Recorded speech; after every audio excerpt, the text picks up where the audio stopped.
ಅಧ್ಯಕ್ಷ ಪರ್ಯಾಪ್ತ ವ್ಯಕ್ತಿಗಳು ಅವರು ತಮ್ಮ ಮಗನಾಗಿರ್ತಕ್ಕಂಥ ಸ್ಟಾಲಿನ್ ಅವರ ಹುಟ್ಟುಹಬ್ಬದ ನಿಮಿತ್ತ ಈ ಒಂದು ಹೆಲಿಕಾಪ್ಟರ್ನಲ್ಲಿ ಸಿಂಧೂರನ್ನು ಸುತ್ತೋಡಿಸುವ ವಿಚಾರ ಇಟ್ಕೊಂಡು ತಮ್ಮ ಮಗನ ಆಸೆ ಇರುತ್ತೆ ಈ ಒಂದು ಸಿಂಧೂರಿನಲ್ಲಿ ಸರ್ಕಾರಿ ಶಾಲೆಯಲ್ಲಿ ಓದ್ತಕ್ಕಂಥ ಯಾವುದಾದ್ರೂ ಬಡ ಮಕ್ಕಳನ್ನು ಅವ್ರ ಜೊತೆ ಕಳಿಸ್ತಕ್ಕಂಥ ವಿಚಾರ ಇಟ್ಕೊಂಡು ನಿನ್ನೆ ನಮಗೆ ಫೋನ್ ಮಾಡಿ ಮಾಹಿತಿ ಕೇಳಿದಾಗ ನಾವು ಸಂಗೀತ ಅಂತ ಆರ್ಥಿಕವಾಗಿ ಬಡತನ ಇರತಕ್ಕಂಥ ಮಗಳ ಹೆಸರನ್ನು ಕೊಟ್ಟಾಗ ಅವರು ಖುಷಿಯಾಗಿ ಇಂದು ಅವರ 3 ಮಕ್ಕಳ ಜೊತೆ ಈ ಸರ್ಕಾರಿ ಶಾಲೆಯ ಮಗುವನ್ನು ಸಹ ಕಳಿಸಲಿಕ್ಕೆ ಕರ್ಕೊಂಡ್ಬಂದು ಈ ಒಂದು ಸಂದರ್ಭದಲ್ಲಿ ಅವರು ಇಲ್ಲಿ ಹೆಲಿಕಾಪ್ಟರ್ ಹತ್ರ ಅವರು ಕರ್ಕೊಂಡು ಬರಲಿಕ್ಕೆ ಇದು ತಿಳಿಸಿದ್ರು ನಮಗೆ.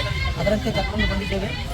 ಮೊದಲಿಗೆ ಅವರ ಮಗನ ಹುಟ್ಟುಹಬ್ಬ ಈ ಸಂದರ್ಭದಲ್ಲಿ ಶುಭಾಶಯ ತಿಳಿಸ್ತಾನೆ. ಯಾಕಂದರೆ ಸರ್ಕಾರಿ ಶಾಲೆಯ ಮಕ್ಕಳು ಹೆಲಿಕಾಪ್ಟರ್ನಲ್ಲಿ ಹೋಗೋದು ಇದೇ ಮೊದಲ ಒಂದು ಅಂತ ನಾನು ಹೇಳ್ತೇನೆ. ಯಾಕಂದರೆ ಅವರು ಇದು ಒಂದೇ ಅಲ್ಲ ಸರ್, ಅವರು ಸರ್ಕಾರಿ ಶಾಲೆಗೆ ತುಂಬ ಕಾಳಜಿಯನ್ನು ವಹಿಸ್ತಾರೆ. ಅಂದರೆ ಪ್ರತಿ ಸರ್ಕಾರಿ ಶಾಲೆಗೆ ಏನು ಮಾಡ್ತಾರೆ ಅಂದರೆ ಅವರು ಮಕ್ಕಳಿಗೆ ಸ್ಲೀಪರ್ ರೈಡ್ ಕೊಡಿಸ್ತಾ ಇದ್ದಾರೆ. ಅಂದರೆ ಸರ್ಕಾರಿ ಶಾಲೆಗೆ ಏನು ನೀಡಿದೆಯಲ್ಲ ಅದನ್ನು ತುಂಬಲಿಕ್ಕೆ ಅವರು ಕೈ ಜೋಡಿಸ್ತಾ ಇದ್ದಾರೆ. ಹಾಗಾಗಿ ಅವರಿಗೆ ಈ ಸಂದರ್ಭದಲ್ಲಿ ಇಲಾಖೆ ಪರವಾಗಿ ಅವರಿಗೆ ತುಂಬ ಧನ್ಯವಾದಗಳನ್ನು ನಾನು ಸಲ್ಲಿಸ್ತೇನೆ. ಜೊತೆಗೆ ಅವರ ಈ ಒಂದು ಸೇವೆ ನಿರಂತರವಾಗಿ ಸರ್ಕಾರಿ ಶಾಲೆಯ ಜೊತೆ ಇರಲಿ ಅಂತೇಳಿ ನಾನು ಮತ್ತೊಂದು ಅವರಲ್ಲಿ ಅಭಿನಂದನೆಗಳನ್ನು ಸಲ್ಲಿಸ್ತೇನೆ.